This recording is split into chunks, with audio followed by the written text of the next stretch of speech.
Good morning po mga kadyali. Ngayon po ay magluluto po ako ng okra. Yung sabi ko nga po sa inyo nung nakaraan, ulam namin ay adobo okra. Medyo nakikita kasi. Ayan, meron po akong natirang okra. Tapos, sasamahan ko po ngayon ng talbog kamote. Para si Nanay Carmen, sure na makakakain, makakapag-ulam ng walang sahog. Kawawa naman po kasi si Nanay Carmen. Kung lalagyan po natin ng sahog yung gulay.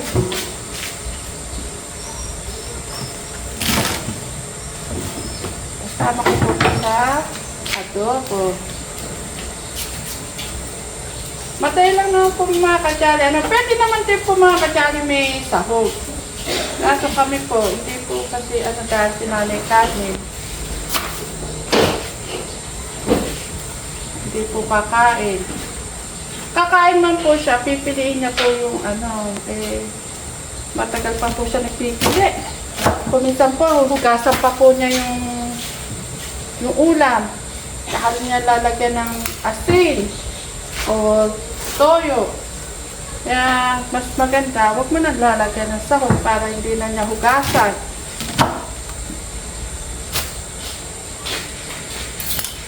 Pero sa sinigang mga kadyali, kinakain naman niya yung gulay. Tapos namikat niya. Kasi naalis niya po yung Dahil mahilig po si Nanay Carmen sa maasin.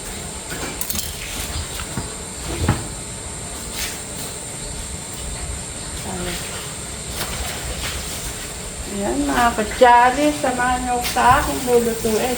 Madali lang po ito. Gisa-gisa, lagyan ng konting toyo. Nakikita ko lang po sa inyo para hindi madulas yung adobong okra. Masarap po kasi ito mga kadyali. May sahog talaga na yung piniritong tabab po ng baboy.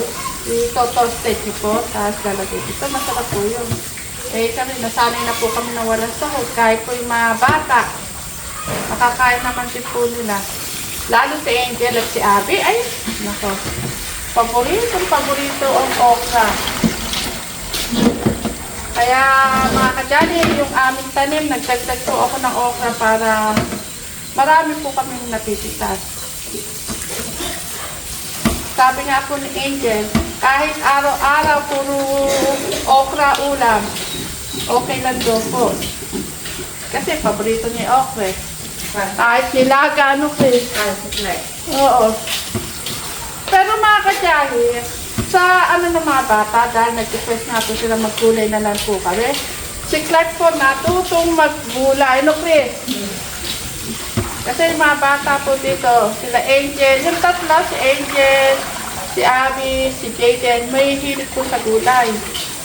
Kaya pati si Clark po ngayon, natutuwa po kami, ala na pong naiiwan sa plato. Dati pag kumain niya, nasa gilid ng plato niya po yung mga gulay. Talo si Jaden. Basta gulay, si Jaden. Si Jaden, si natumantika niya. Parang hindi masyado mamantika.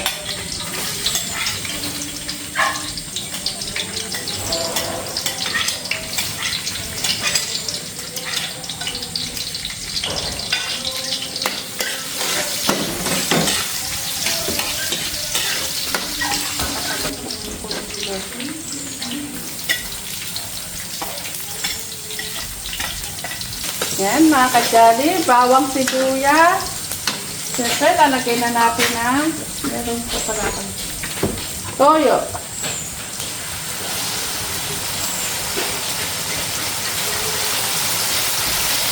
Ayan, 3 sandok po ang nilagay ko. Ayan po, ginandal ko sa mga takbo. Nalaman yun.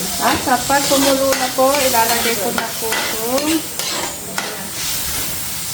okra.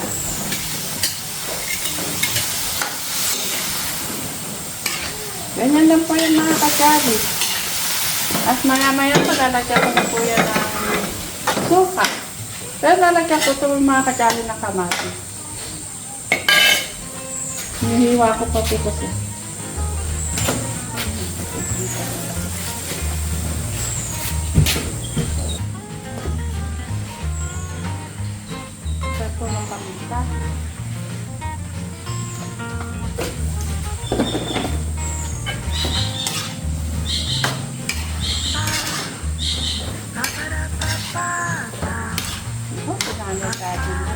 makakain si Nanay Tati nito.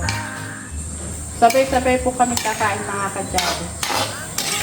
Ngayon po kasi mga kadyali, mura ang okra, kaya masarap mag-adobo. Noong nakaraan po, nag-120 po ang okra.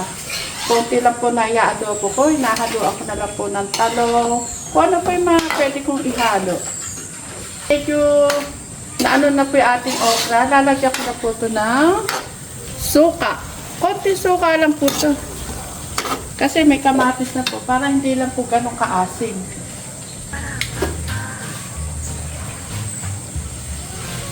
Mga isa't kalahating ano lang po siguro. Isa't kalahating sadlo. Yan. Okay na po yan. Hindi ko nalalasahan. Kasi nakakaasim din po kasi yung kamatis. Dahil yung toyo po, nilagay ko 3 sandok. May kamatis, may sopa. Ano na po yan. Yan po ang sikreto ng okra. Kailangan lagyan mo po kaagad ng suka para hindi siya madulas. Tapos si Nanay Carmen ang gusto niya.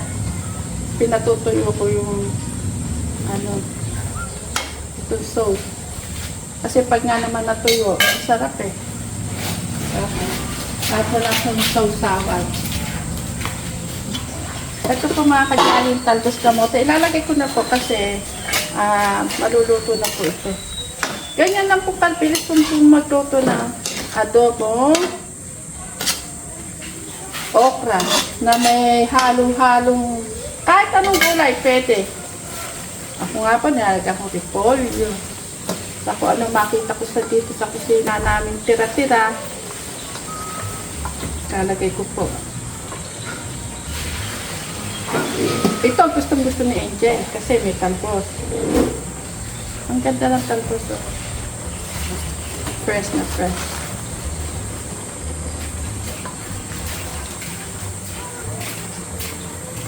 Nanay ako, ay naku mga kadyayos, nanay ako pagkulto ulam. Sabay-sabay kaming kakain. Siya po mahuling tumayo. Kasi na mabagal kumain ko kasi nanay ako. Para po siya yung mga anak niya. Sila abi noong una. Yan mga kadyali, hindi ko po tumahalo. Gawa po na nakaapaw po yung ano. Tatakpan ko po muna. Mamaya ko na po haluin. Para malagyan. Yan. Balikan po natin mga kadyali. Yan mga kadyali. Hahaluin na po natin ating gulay. Ganta na. Nay, adobo, okra na may talbos ang ulam po natin. Favorite. Carmen, labas niyo po ngayon yung ano yun, saging. Kainin natin, nasira lang doon sa ano. Saan? Labas niyo na, kainin natin lang. Yan. Ay, na pwede yung sa aking nanay Binili Carmen. niyo, sa kayo na sonis. Na sonis, konti lang yung nasira. Natin. Ano, total niya tayong binili. Pinili niya.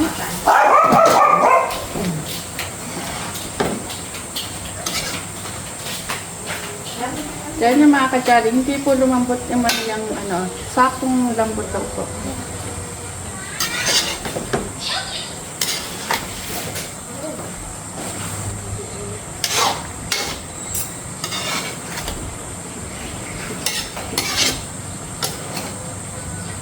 Ito na lang po natin. Sila po, may adobo na kayong okra na may talbos. Patutuyin lang po natin mga kadyali ng konti. Pero yung okra po na yan, hindi na po, hindi na po lalambot ng madulas.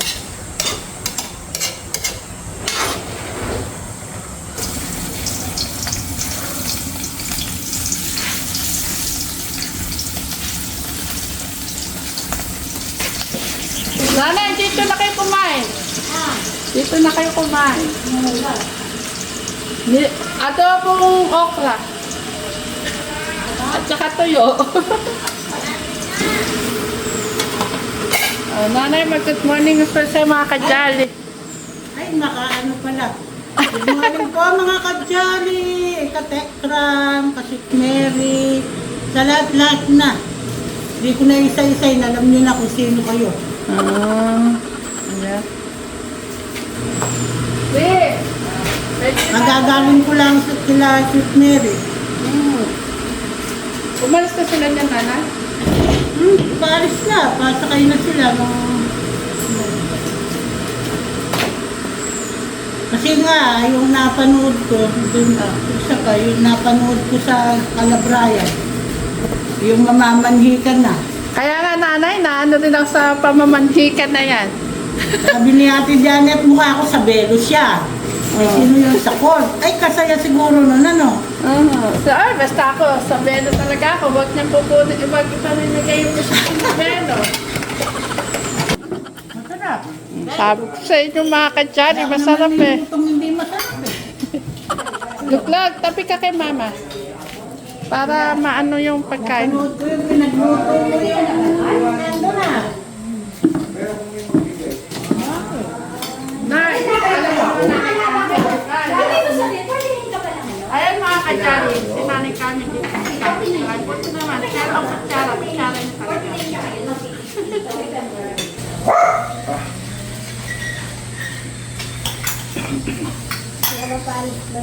Wait, tuyo mo. Nanay apple, ayun sila. Ay, salamat po, Lord.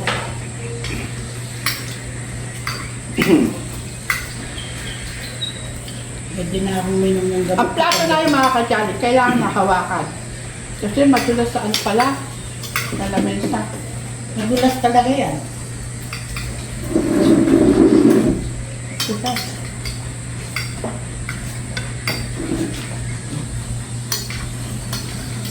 Yung ngayon nagbigay ng sato. Ate Rose. Bilis kakain tayo, naalala ko. Pinabog nyo Shout naman. out nyo naman. Sa nagbigay. Ito ba yung mga plato na yan? Ito yun. Kaya pala yung mga sarap ng... Kaya po Ate Rose, kung kakain kami, bahala na namin kayo. Lalo kami kinaganahan kumain. Dapat naka-short ka na lang lito. Hindi mahaba pa yung suot mo. Ang puti. Nag-spray ako, alas 3 madaling araw. Wala mo. Ano? Sana loobin na lang ng Panginoon Diyos na mahal-mahal yung siling nyo. Kami agad makakapitas doon sa sili panigang. Agad namumunga yun eh. Mahal pa yung panigang ngayon kaysa sa sa akin.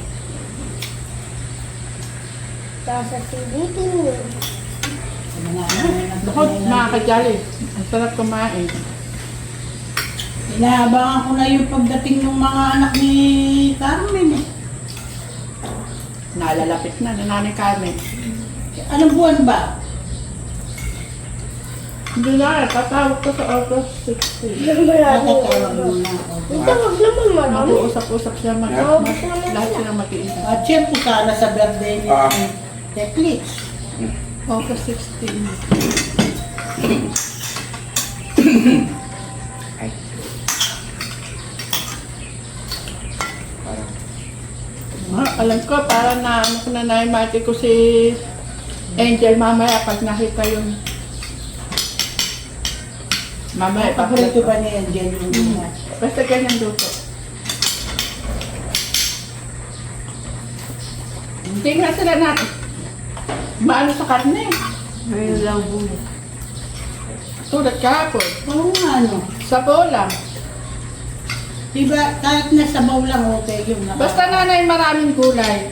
Ano sila, diba, saunte karne. Gulay ang marami.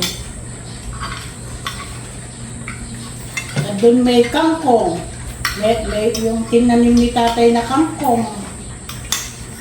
At saka yung talbo. Sa kangkong, hindi sila masyadong maano yung pesal.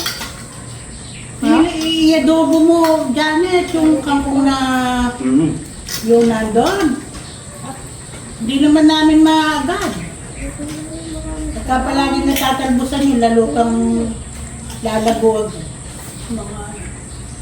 Nagkahanap ako namin ng puto ng saluyot. Wala kayong nakita. Sana kay Alvin the Box, kaganda ng saluyot nila.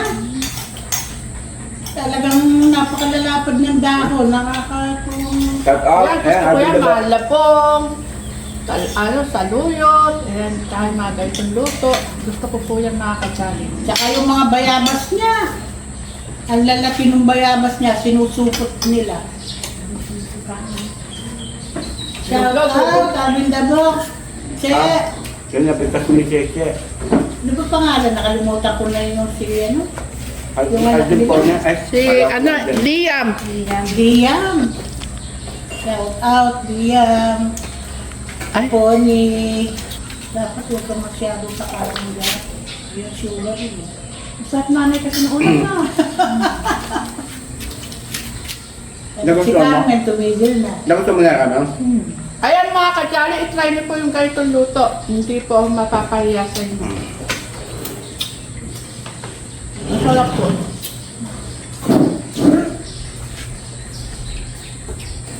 Doon sa Saka ano yun, gulay din yun. Sabi ko sa panay ko, huwag kang bibili ng karne niya. Sabi naman ng karne, kumuha ko eh. 10 beses na akong namatay. Binuhay na lang. Kinain ako ng kinain. Ganun pala ano ng Pati toge. charo. Sisiyang baboy. Sarap yun. Eh, hindi ako kumakain na doon. Kaya si Nanay Carmen, healthy to yung katawan niya. Wala siya ano. Mga iksili pa mo. Thank you, Lord. Sabi ni si Charon doon siya eh. Ay, yung sinali kami kailan, mailan na, mamili Kunin mo yung bago apple. Maliksi yan. Bigyan kita pang merienda. Ha? Sinatay din siya na ilang beses. Si Tirapi ating kausap ko rin. At ang sakit pa ng pagkamatay nila. Kahit ano na lang. Siyempre, May nilagay daw sakit sa katawan. Wala man sakit sa katawan sila eh. Nilagay- Kasakit. Yung may sakit sa katawan, nilagay doon. Doon, inatake. Doon, pinari mo na. O, pinalakol pa. Ninagtiri pa siya. Nainitak na ganyan. alam ko pag siya Napasarap ka rin, no? pang merienda. Alam niyo mga ka-challenge, si Chris Conti na po yung kumain. Pag gusto ulam niya. Gusto rin Ako ako. mo, mama, tapos nataba.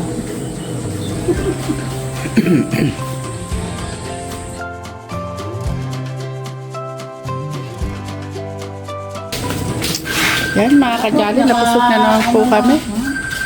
Dito. Kung kailangan palamyan mo pa mo rin bitis mo. Ayan mga ka-challenge, maraming salamat po sa inyong pagmamahal at suporta sa Jolly Vlog. Maraming salamat po. Yan, medyo maganda na po ang panahon.